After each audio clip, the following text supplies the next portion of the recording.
ఇక్కడ కమ్మూరు గ్రామము, కూడేరు మండలము. ఇది సర్వే నంబర్ వచ్చేసి 116-2. కోనంకి లక్ష్మి అనే వాళ్ళకి సంబంధించినటువంటి పొలం ఇది. ఇక్కడ transmission lines, electrical transmission lines అనేటివి ఏర్పాటు చేయడానికి ప్రభుత్వము అనుమతి ఇచ్చింది. రెండవది డిస్ట్రిక్ట్ కలెక్టర్ గారు కూడా 11/12/25లోనే ఒక ఆర్డర్ కూడా పాస్ చేసి ఉన్నారు. ఇక్కడ ఎంత కాంపెన్సేషన్ ఇవ్వాలి నష్టపోతే వాళ్ళకి అనేటువంటిది కూడా దాంట్లో క్లియర్గా చెప్పడం జరిగింది. ఇప్పుడు ఎలక్ట్రికల్ ట్రాన్స్మిషన్ యాక్ట్ 2003 ప్రకారము సెక్షన్ 164, 168 అదేవిధంగా సెక్షన్ 68(1) మేరకు ఎలక్ట్రికల్ ట్రాన్స్మిషన్ లైన్స్ని పట్టా ల్యాండ్లో ఉండేటువంటి ఓనర్ కూడా వేయకుండా స్టాప్ చేయకూడదు. ఎందుకంటే ఈ విధంగా స్టాప్ చేస్తే ముందుకు ఈ ఎలక్ట్రికల్ లైన్స్ కానీ టెలిగ్రాఫిక్ లైన్స్ని కానీ మనం ముందుకు తీసుకొని పోవడం అనేది స్టాప్ అయిపోతుంది. ఆ అభివృద్ధికి అది ఆటంకం కాబట్టి అటువంటి చట్టంలో ఆ సెక్షన్స్ వెసులుబాటు కల్పించారు.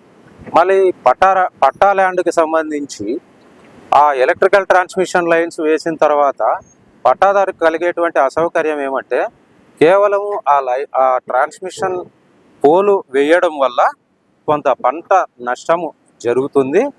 అదేవిధంగా భూమి కూడా ఎక్కువ నష్టమేం జరగదు ఆయనకి. ఆ 4 పాయింట్స్ ఎక్కడ పడతాయో అక్కడ మాత్రమే నష్టం వస్తుంది. దాని కింద మళ్ళా అన్ని చోట్ల సాగు అయితే చేసుకుంటున్నారు, చేసుకోవచ్చు, ఇబ్బంది కూడా ఏమీ ఉండదు. పట్టాదారుకి సంబంధించి టైటిల్లో ఎటువంటి మార్పు జరగదు. పట్టాదారుకే ఇది టైటిల్ ఉంటుంది. ఎలక్ట్రికల్ ట్రాన్స్మిషన్ లైన్స్కి కానీ డిపార్ట్మెంట్కి కానీ ఆ భూమి మీద ఎటువంటి హక్కు ఉండదు. రైతు కూడా ఆ భూమికి సంబంధించి ఎటువంటి హక్కును కూడా కోల్పోడు. కేవలము నష్టము ఏదైతే వాటిల్లుతుందో, పంట నష్టం కావచ్చు, అక్కడ అది వేయడం వల్ల కలిగేటువంటి నష్టం కావచ్చు, ఈ చట్టంలోనే district level committee, state level committee ఇవన్నీ కూడా ఎంత మొత్తాన్ని అంటే ఎంత అమౌంట్ని ఇవ్వాలి అనేటువంటిది జీవోల రూపంలోనూ చట్టం రూపంలోనూ ఒక క్యాలిక్యులేషన్స్ ఇచ్చింది. అదే విధంగానే ఇప్పుడు మనం చెప్పుకుంటున్నటువంటి ఈ భూమికి సంబంధించి కూడా డిస్ట్రిక్ట్ కలెక్టర్ గారు మీటింగ్ కండక్ట్ చేసి రైతులతోనూ అదేవిధంగా ట్రాన్స్మిషన్ లైన్స్కి సంబంధించిన అధికారులతోనూ మాట్లాడి చట్ట పరిధిలోనే దాని ఎంత అయితే కాంపెన్సేషన్ ఇవ్వాలనో ఆ కాంపెన్సేషన్ను కూడా ఇదివరకు December 25లోనే కట్టి ఆ ప్రొసీడింగ్స్ని అవన్నీ కూడా ఇవ్వడం జరిగింది. ఆ మేరకు చేస్తున్నటువంటి సందర్భంలో ఈ కోనంకి లక్ష్మి గారు దీన్ని అబ్స్ట్రక్ట్ చేయడం వల్ల గత 7-8 నెలల నుంచి ఈ వర్క్ అనేది ప్రోగ్రెస్ నిలిచిపోయింది. ఇది నిలిచిపోవడం వల్ల కింద ఉన్నటువంటి ప్రాంతాల్లో ఉండే రైతులకే ఇది కూడా ఎలక్ట్రిసిటీ రైతులకి పోతుంది, గృహ అవసరాలకు పోతుంది, అన్నిటికీ పోతుంది.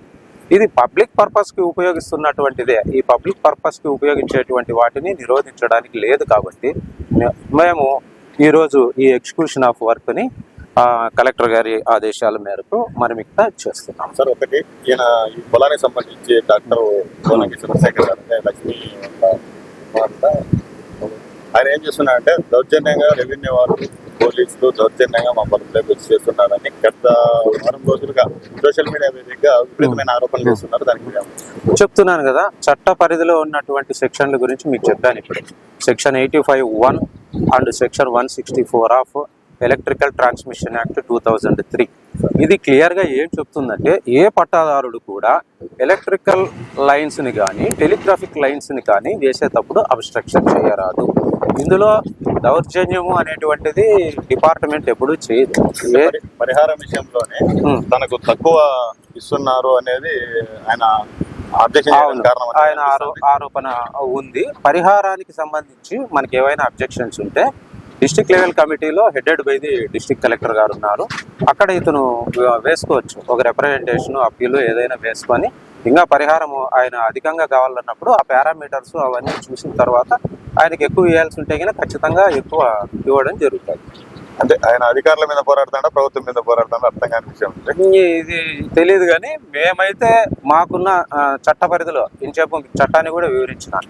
చట్ట పరిధిలోనే మేము ఉద్యోగాలు చేస్తున్నాము, పనులు చేస్తున్నామే తప్ప ఇదంతా కూడా పబ్లిక్ పర్పసే. మేము పబ్లిక్ సర్వెంట్సే, ఏం చేసినా కానీ పబ్లిక్ పర్పసే చేస్తున్నాం తప్ప ఇక్కడ వేరేటువంటి దేనికి లాభదాయకం చేసేటువంటి పరిస్థితుల్లో అయితే లేము. అతను ఏదైనా ఉంటే కన్నా డిస్ట్రిక్ట్ కలెక్టర్ గారు ఎప్పుడు అందుబాటులో ఉంటారు. ఈవెన్ మధ్యాహ్నం కూడా లంచ్ అక్కడే చేసి అక్కడే ఉంటారు పబ్లిక్ కోసం. అతను ఎప్పుడైనా పోయి కలెక్టర్ గారిని కలిసి వివరాలన్నీ చెప్పి నాకు ఇంత నష్టం జరిగింది, ఇచ్చింది తక్కువ అనేటువంటిది సార్ దృష్టికి తీసుకొని వస్తే కినా సార్ దాని మీద స్పందించి చేయగలిగింది ఖచ్చితంగా చట్ట పరిధిలో చేస్తారు. అంటే మన పరిధిలో అయితే ఉండదు సార్, మన తహసీల్దార్ పరిధిలో వర్క్ ఎగ్జిక్యూషన్ తప్ప దీని మీద వేరే అధికారం ఏమి. అంటే గత కొద్ది రోజులుగా కంటిన్యూగా విపరీతమైన ఆరోపణలు చేస్తున్నారు డాక్టర్. అంటే కంపెనీ మీద కావచ్చు, తర్వాత రెవెన్యూ అధికారుల మీద కావచ్చు, పోలీసుల మీద కావచ్చు. దానికంటే ఎటువంటి ఏమైనా చట్టపర చర్యలు తీసుకునే అవకాశం ఏమైనా ఉంది? చట్టపరమైన చర్యలు తీసుకోవాల్సి వస్తుంది. ఎందుకంటే ఇప్పుడు ఈ సెక్షన్స్ మేరకు మేము చట్ట పరిధిలోనే మా ఉద్యోగాలని మా పనుల్ని మేము చేస్తున్నప్పుడు ఎవరు అబ్స్ట్రక్ట్ చేసినా కానీ అదే చట్ట పరిధిలోనే మేము తప్పకుండా చర్యలు తీసుకోవాల్సి ఉంటుంది.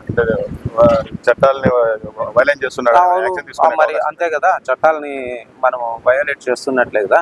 ఇప్పుడు ఈ ఎలక్ట్రికల్ ట్రాన్స్మిషన్ లైన్స్ కావచ్చు, కెనాల్స్ కావచ్చు, రోడ్స్ కావచ్చు, వీటన్నిటినీ వేయకూడదు అనే లేదు. ఇదివరకే హైకోర్టులకు కూడా పోయినప్పుడు హైకోర్టు కూడా ఒకటే చెప్తుంది, ఇవన్నీ మీరు వేయచ్చు కానీ వాళ్ళకు కాంపెన్సేషన్ ఇవ్వండి. రెండవది వాళ్ళు చెప్పేటువంటి అబ్జెక్షన్స్, వాళ్ళు ఇచ్చేటువంటి అభ్యర్థనలను పరిగణలోకి తీసుకొని సరి అయిన చర్యలు తీసుకోండి అని చెప్తుందే కానీ హైకోర్టు అయినా చట్టమైనా.